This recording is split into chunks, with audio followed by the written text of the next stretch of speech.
Hello and welcome to another episode of Podfulness. Let's get started. I'm a big chocolate guy. I love dark chocolate and I love ice cream, but I don't eat butter pecan or vanilla or strawberry or anything like that. Fruit flavored ice creams, no thanks. It has to be full of chocolatey goodness. Chocolate is my jam. And I've always been fascinated by the term semi-sweet chocolate.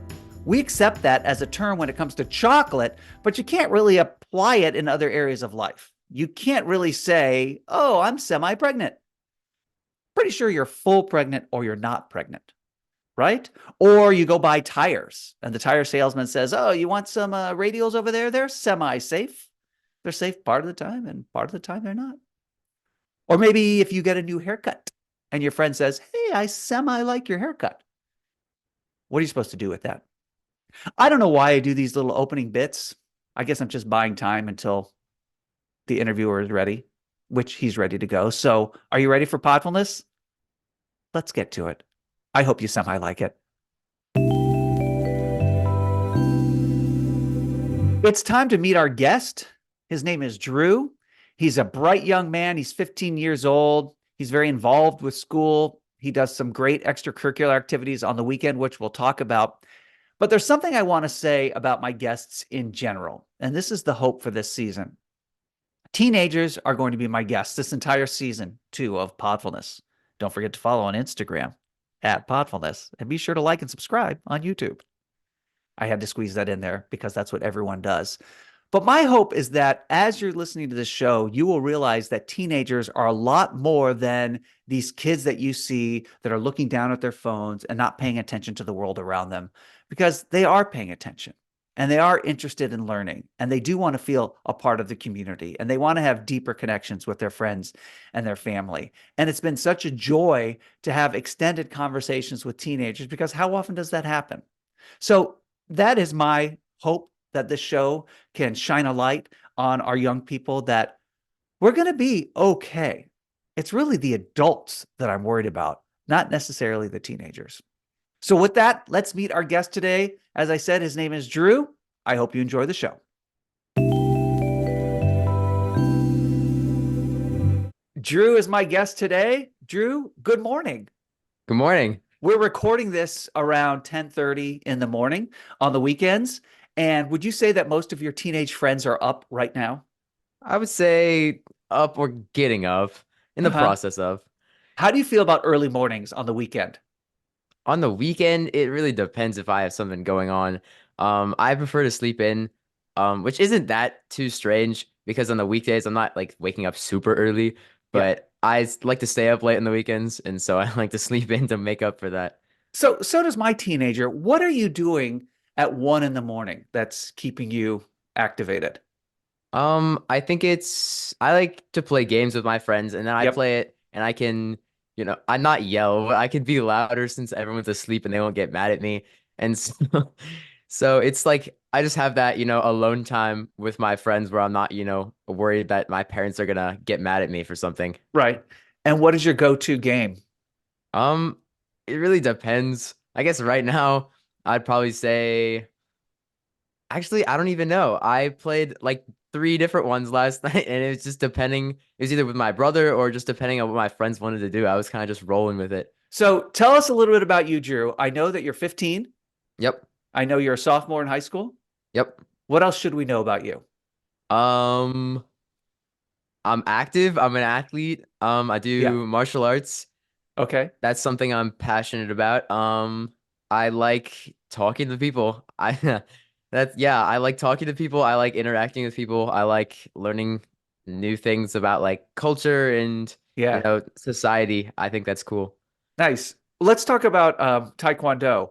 Yeah. I know that when my boys were younger, they were in karate, but I think a lot of kids, like my kids, they start karate and then they lose interest just because it's very basic stuff. How is it that it kept your attention and you wanted to keep going? Is the place that I go to, it's like a second family to me. Like I've been going there for so long. I think it's almost 11 years. And so like I know everyone there, everyone knows me. We're all like friends. And it's just that like, support group has kept me going. And I also think it has something to do with I have a lot of energy, so I Yeah. can Okay. How has it affected your confidence when you're walking in the hallways of school? Like if you're ever worried about, not that fights are breaking out left and right at your school, but do you think you'd be able to handle yourself in a situation where you had to defend yourself? I think, well, first and foremost, I think I'd be able to talk myself out of it pretty well Okay. before I have to Nice. do anything. But I think if, it came to hands, then I could I could hold my own against Okay. someone even like a little bigger than me. Even if they're like huge, I think I could escape at least. And what is it about Taekwondo? Because you could have probably done gymnastics, right? That's very Yeah. active. What is it about this in particular that is your go-to sport? I think it's because it has so much variety in it, and where I can do sparring, it's like the fighting aspect, or like form where it's more of like, that what people think of karate like is like those like precise motions. And it's Yeah, just whatever I'm feeling that day is what I can focus on. And it could either be I'm feeling really energized and I want to go, fight somebody and get some practice in, or I want to work on my technique. And it's just there's so much like variety of things you can do inside of the like it's like Taekwondo is like a broader term for like a bunch of different like styles, I guess. sure. So that's the active side of you, but then you go 180 degrees and you're in Model UN, Yeah, I am. right?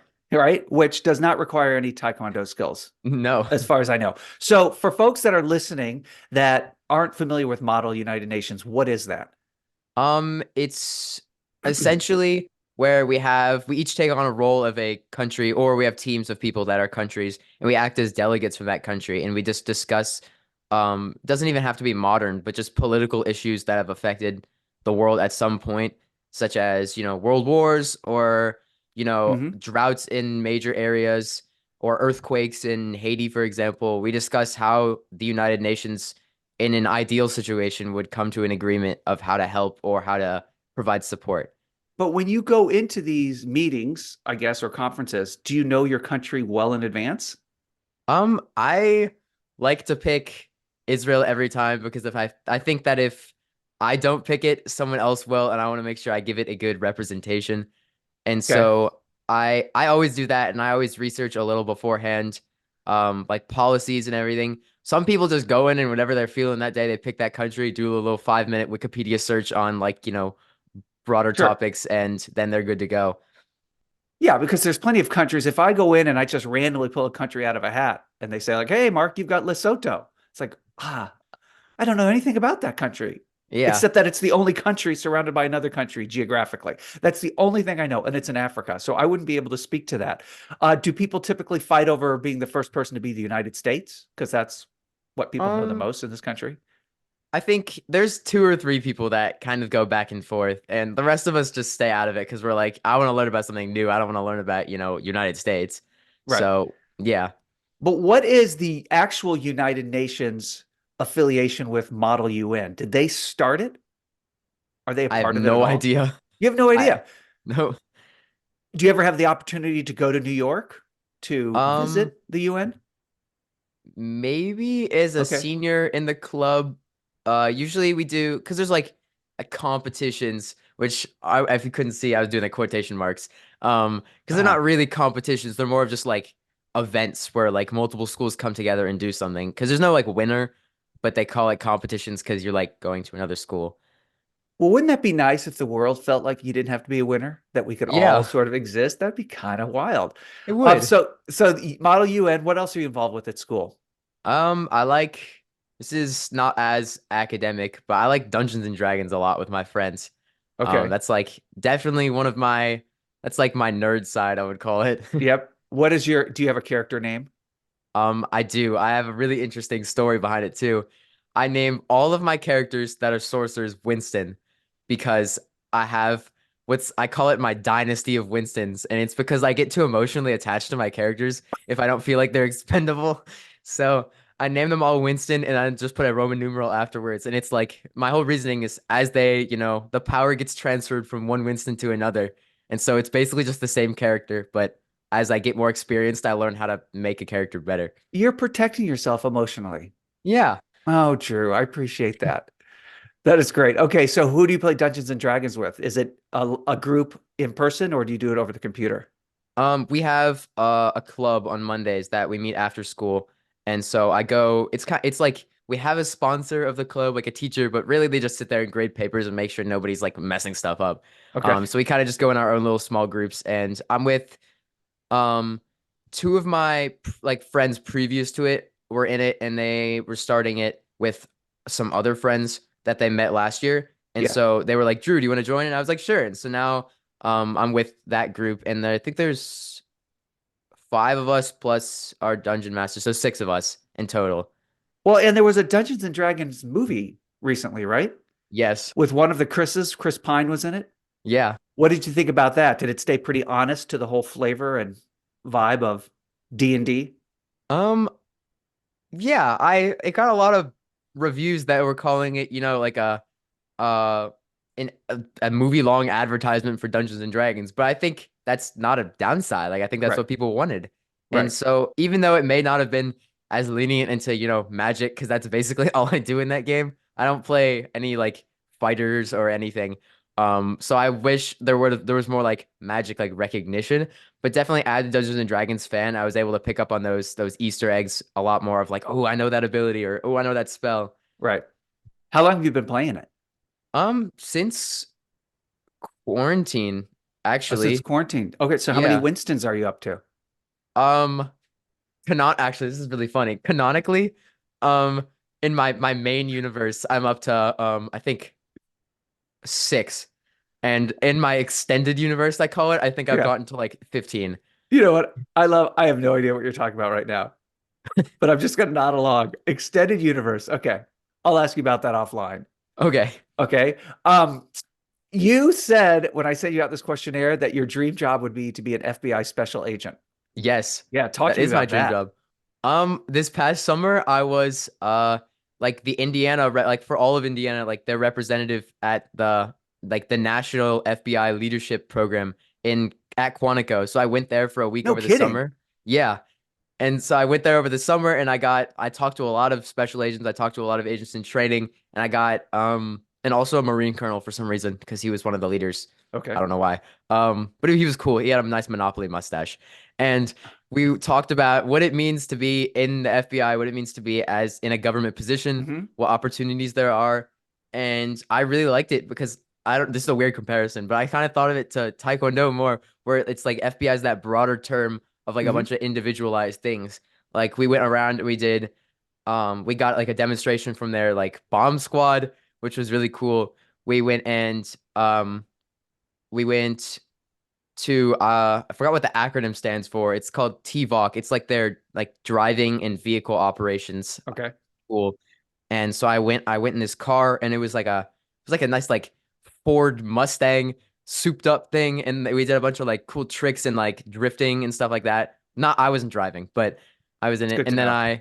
I went At inside 15, I haven't even done driver's ed yet. I couldn't even do it. it's the Um FBI. They let anything go. yeah, I know.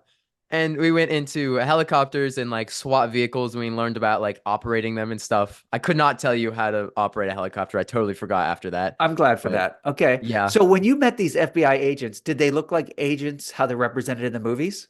Um Or did they a, just look f- like normal people? a few of them actually did, and I don't think it was intentional. I think it was just we were walking around, and I saw like this guy, and he was just wearing aviators and like a navy Yeah. blue suit, and I was like, no way, that's an FBI agent right Did he have there. an earpiece in also? No, but he had like an AirPod, which is also funny. And are they a serious group of people? I think I think I they hope. I mean, yes, obviously, but I think they're inside of like their ranks, if you will. Yeah. Then they're I think there's that also sense of, community and family. Like your fellow agents will support you on anything. And it's more like it's like a group. It's not like other government organizations like, you work at the White House, something like that, Hmm. as, something it's like you just work there. This one it's like this is you live there. You train there, you meet all your friends there. You Yeah. have your closest allies, if you will. Were you allowed to bring your phone in or did they confiscate that? To the actual like we went to other things on the trip. Like we went to DC, we went to the New York or not the DC field office. Okay. Um, and we were allowed to bring our phones around other places, but when we were actually in the academy, they had to confiscate them because Okay. of security issues. That makes sense. Yeah. So when you asked them, what does it take to be an agent? What did they tell you, and how is that, do you think, going to affect the trajectory of your next, 4 or 5 years? They told me that truthfully, it's hard to become an agent, but it's not that hard to apply. I think the way to apply is to just go to the website and click apply now. Huh. It was surprising to me. I was like, oh, I thought there would be, more like I need to You go just go email to something LinkedIn high up. Jobs and you just apply right there. Yeah, and they said that there's like multiple steps to it. They have to like vet you through, background checks and do a polygraph and everything like that. Okay. But they said that it's required that you have at least 2 years of professional working experience in anything and just have a bachelor's degree in anything. So I think that's really affected how I want to, like, knowing I can't just go straight out of high school or straight out of college into that. I need to actually like get another job first Uh-huh. is kind of altered how I want to approach things. But it's also made me realize like I don't have to just do criminal justice or like psychology if I want to go be an FBI agent. I can do something that I like enjoy. Like I think I want to major in political sciences. Okay. Just because Model UN, I like that kind of Yeah, stuff. sure.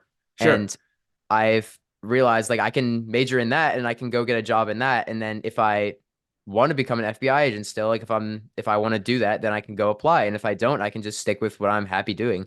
And yeah. But you look, there are not a lot of 15-year-olds that know what they want to do. And you Yeah. have options. You even have options. It's not like you're locked into one thing. It's like I could do political science. I could do FBI field agent. I could be a podcaster. Look at your setup there Yeah. with the sweet mic and the blurred background. It is a sweet mic. Headset, I know. So we're going to move to a stream session here in a second, but I want to ask you if you have any questions for me. This is your opportunity to ask an adult. I'll put the adult in quotes. Any question that you have about parenting, about life outside of teenage life, anything you want. That maybe I do you're too have one afraid to ask your question. parents. Okay. I'm not too afraid, but I'm just worried about how my dad will answer because he will answer very truthfully. Oh. And how do you do your taxes? Like, honestly, I have no idea. No one's ever I told want to me. know how your dad does his taxes. I How don't do know. I? Okay, so for a while I was doing it with computer software, right? So TurboTax, it made it really nice. But then as you get older and things get more complicated, we have an accountant that does our taxes. I give her a spreadsheet with what our expenses have been and what our donations have been and our W-2s and all that, and then she takes care of it. It's Oh, very okay. complicated. The government doesn't make it easy for you to do it on your own. Yeah. I mean, the tax code is ridiculous how thick it is. And boy, if I could afford a really expensive accountant, I bet there would be a way for me to keep all of my money and pay nothing. Is that what Yeah. your dad does? I don't know. Uh-huh. No, I don't think so. What if you, 10 years from now, you're an FBI agent and you have to bust your own dad for tax evasion? How would you feel That would about be, that? Be kind of realistically awesome. speaking, I Yeah. don't think if you have a relative involved in a case, I don't think you're like legally allowed to be assigned to that Oh, case. that's too bad. I know, but like in a perfect world where I could go bust my dad, I would be like, Dad, come on, we got to get on this. Like, Yeah. I can't have you going to jail for tax evasion. Oh, I see. So there's no enjoyment that you would take in it. You would actually probably be sad to see your dad I go would to be jail. sad. I Yeah. would I would be like, you taught me how to do taxes. Well, actually, you taught me how to do taxes. You you tried to teach me how to do taxes, and now you're not even doing the taxes. What are you even Yeah. doing? It is a huge time suck, though. Like when you don't know what you're doing, it's just crazy making. It takes a long time to do your own taxes. But Yeah. always do it before April 15th. Is that Did the you know that's deadline? tax day? Yeah. No, is that a national holiday? It should be, but it's not. Oh, yeah. Yeah. Or maybe April 14th should be. The day April- before, like tax That's days right. eve. Tax Day's Eve. Like, what do you get someone on Tax Day's Eve? What's the perfect gift? An accountant. An accountant. That's right. I got you an accountant for Tax Yeah. Day Eve. Woohoo. All right. So Drew, we're going to move on to Stream Sesh. Is that okay? All right. Yeah. All right.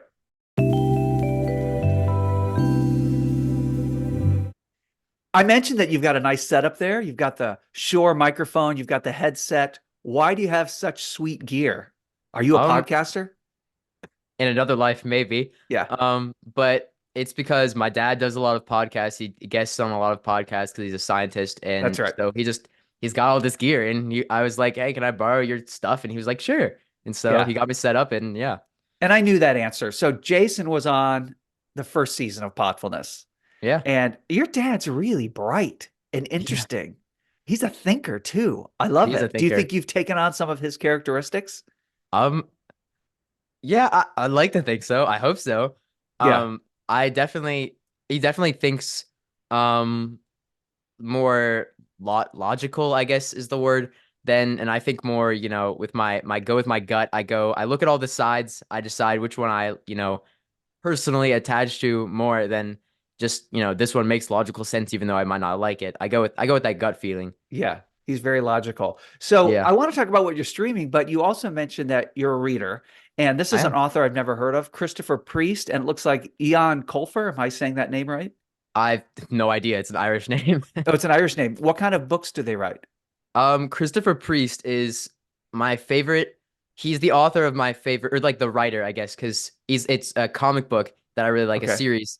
It was the Deathstrokes, I think, Volume 3 from 2016. It's my favorite comic book series of all time, and he just wrote the character like so well. Like across all of the Deathstroke comics, there's multiple authors and everything, and each Yeah. one has their own little take on it. But his take, I thought, was just the best. It was the most grounded. There was no like magical voodoo stuff. It was, this is the world's deadliest assassin, but he also has a family and he has to support his family. Uh-huh. And he has like problems in his life, not just in his superhero villainish realm. So that's what I really like. And I think I've read a few of his other series. I don't know exactly what they were, but Okay. they're always good. He always writes them. He always researches the character and he always writes it to, be not just a one-sided story, which I really like. It seems like that would be perfectly adapted for film, right? That sounds like that'd Yes. be a fun movie to see. It would. It was supposed to be in the Ben Affleck was supposed to have a Batman movie and Deathstroke was supposed to be the villain, but then Ben Affleck decided to drop the movie, and so Deathstroke was no longer the villain. And then we got the Oh, no Batman. kidding. Yeah, then we got the Batman, which with Robert Pattinson, which is Yeah. still good. I still like that movie. Yeah, so you like that movie. Yeah. Let's talk about that. So the Batman, I wanted it to be better. I wanted it to there to be more. It's why is it that the heroes are so hard to cheer for now? I Like I kind of like Superman, that. and really they're just like their personalities aren't very likable. Oh yeah. It's so I don't mind dark movies because, the greatest movie ever made, Dark Knight, was very dark, right? But you don't think that's the greatest movie ever made? No, that's the greatest comic book or greatest villain. No, I take that back. The second greatest villain, Darth Vader's the best, obviously. Oh, The dark, of second, course. yeah, Yeah. he's the second greatest movie villain of all time. But Heath Ledger's Joker. Christopher, yeah, Christopher Nolan, he did a really good job with the movies, but what's his name? Christian Bale. He's just really like he makes me cringe every time he's Batman. He's talking, he's like, "Where is she?" I'm like, "Can you just use your normal voice, please?" Like, Yeah. Well, he has to disguise it. I So guess so. you also like Venom. I just saw Venom I 2, do. Let There Be Carnage. That movie's really funny. They took Yeah. really a scary villain and made him likable. I do. Yeah, that's definitely one of my favorite parts. I love Venom as a character. I've always loved Venom as a character, but I like Venom as I think well, I wouldn't say a hero because he does eat people, He but does. But he more likes of to an eat bad anti-villain. people. Yeah, he's like a hero-ish. I like him more as a hero-ish than like a villain because he's not just that one. He's a symbiote and he takes off or takes after whoever he's in. And I like it when he's in somebody that wants to do good, even if it's like in a violent Deadpool-ish kind of way, than somebody who just wants to like destroy everything. I like that more. Yeah. So if you're a parent at home and you're wondering, I didn't want to watch it, I'm not into cartoons, Venom was really, really enjoyable. And it was Yeah. easy to follow. Sometimes I think the superhero movies add all of these layers and characters' names that you don't understand. But Venom, the plot was super simple. And when he goes to the club, I just thought that was great. Yeah. He was in the club and everybody thought he was just dressed up, that he wasn't actually Venom. I really like that. So Yeah. music wise, you listen to, I know Alan Walker, Yeah. and then there's Marshall. Is it You Singer? I think so. His last name is You Singer, like iPodcaster, You Singer. I That's guess a so. perfect name. So Yeah. what is it about Marshall's music that you like? I think it's like instrumental music. It's like modern classical, I would say. And to Ah, where like John Williams style, oh Hans yeah, Zimmerman or Hans Zimmer, just Zimmer, Hans just Zimmer. Zimmer. Yeah, Yeah. I like it there. It's like soundtrack-ish. I think it's labeled in Apple Music under soundtrack, but it's not a soundtrack to a movie or anything. It's just that kind of style of So it's music. background, it's ethereal, Yeah, it's are there vocals at all ever? occasionally, but for the most part, it's instrumental, and I think it's Okay. just good work music. Yeah. Oh, nice. Okay. And so as far as YouTube goes, Yeah, everybody goes to YouTube to watch videos, of course. It's clips and links that people send us. But you go for, is it flats? I think so. What Yeah. is that? Is that a He's person or a page?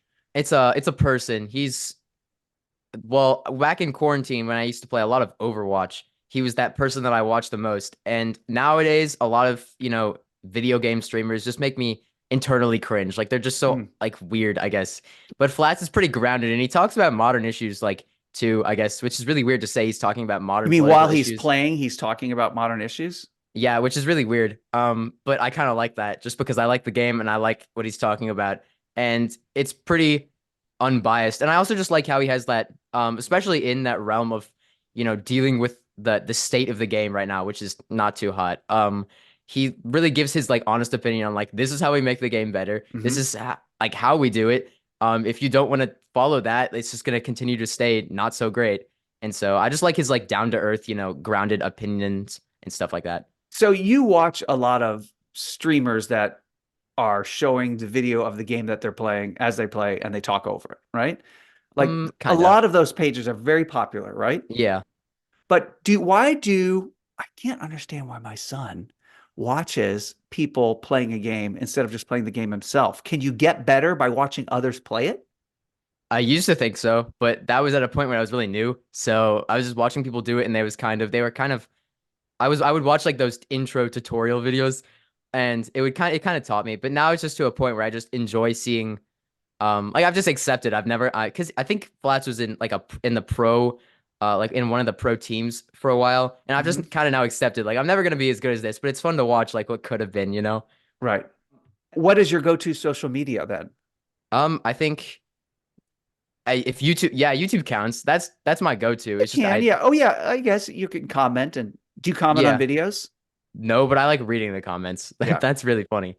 Um, I think also Instagram. I like the algorithm on Instagram where um I watch a video or I look at a post or something, and I don't really follow like people on Mhm. Instagram. Like I'm not looking at people. I mostly follow things that I like the Marvel Instagram page, stuff like that. So I get Okay. all of those things. I just get like news. It's like a news thing. It's like I guess Twitter for me. Right. Or X now. My apologies. X. Yeah, that's okay. Yeah. So you're on Um, X. no, I'm not. Not I would no never. I would not step foot in that realm. It's a scary world. Well, I don't know which one's more negative. I don't know if Twitter is more negative or if the YouTube comment page is more negative. Like, does it affect you in any way when you're constantly reading negative comments? Do you feel like you need to wash off, or is it just something it's just trolls being trolls and you can move on? Usually when it's like an overwhelming amount of negative comments, I get where they're coming from. And so even though I might not Huh? necessarily agree with it, it's like if I'm on Instagram or something and I see a post and it's like Marvel leaks or something like that, and then everyone's like, "This is false. What are you doing with your life?" And I'm like, "That's kind of true." Like Okay. everybody knows that it's not true. Like stop posting these. But at the same time, I don't necessarily agree with the language that is used. Or yeah. Well, there's a Yeah. lot of that. Do you have any online habits that you hide from your parents? Um, I definitely I don't know if they'd approve of all the videos that I watch on YouTube, just because there's a lot of like violent games I would say that I Yeah. watch, or there's a lot of cursing in videos sometimes. But I wouldn't necessarily say that's a bad habit. It's just the streamers that I watch, I guess, curse a lot, Right. and so Yep. it's funny to me, but maybe not so funny to Are them. you aware of when you're trying to be scammed? Yes. Do people, is it through YouTube? Do people try to scam you through YouTube or is it mostly through Instagram? I mean, maybe that would be a Maybe. first for me. But usually, I've heard from Instagram, just because they like follow people. Just like if your page is privated, you have to accept your followers, and a lot of people will just accept everyone that follows them as long as they seem like a real person. And so Hmm. if it's like a convincing page, then it will like they'll follow all like a bunch of people and then they'll accept them and then when they add you it'll be like, oh, you have like 40 plus mutual friends, and I'll be like, oh, and so then I gotta go do some digging, like why do I have so many? I have no idea who this person is. Right. You think if they have 40 plus mutual friends, I at least would have heard of them. Yeah, and So yeah. I do digging. I dig. Yeah. Do you really? Yeah, I do. If Did you somebody do any follows me, research on me before coming on the show? no, just because my dad was like, "Oh yeah, he's a great host," and I was Okay, like, good. "Oh, okay." All right. So, Well, good. Well, what I want to do is I want to play a game with you right now. all right. And this game actually has something to do with your dad. Oh no. As I mentioned earlier in this episode, Drew, your dad was on the first season of Podfulness. And so I reached out to former guests and he said, sure, my son will do it. He'll be fun. And so I play games at the end of every episode. And this game is called How Well Do You Know Your Dad? Podfulness. Oh. So I asked him some questions that every son should know about their father. And I'm going to see if you're able to give me the correct answer or not. So this is how well do you know your dad? So question number 1. What high school did he attend? And can you tell me the mascot of that high school? Nope, neither of them. No idea at all. Can you tell me what city he no. grew up in at least? I have it. I don't know the mascot. It was like Kansas City Hebrew Academy. No, that's not No. it. Hyman's something. Hyman's Hebrew Academy. Close. You know what? I'll give you that one. In Nice. Kansas The City. Hyman Brand Hebrew Academy. Yes, there we go. Now, what do you think their mascot was? If I'm I'll gonna give be you a honest, hint. You Is it a dreidel? blow this every Rosh Hashanah, every Yom Kippur. a shofar. A shofar, but no, they weren't the shofars. But what animal would you get that from? Oh, the Rams. The Rams. Okay. The shofars. That would be a really No. funny mascot. Okay. Correct. You got that one right. Good job. What year was your dad born? I gotta count real quick. Uh-huh. Oh, I see. You're doing some subtraction. Very good. It was Uh-huh. 1977. That is correct. 1977. Well done, Drew. Thank What you. is your dad's favorite dessert?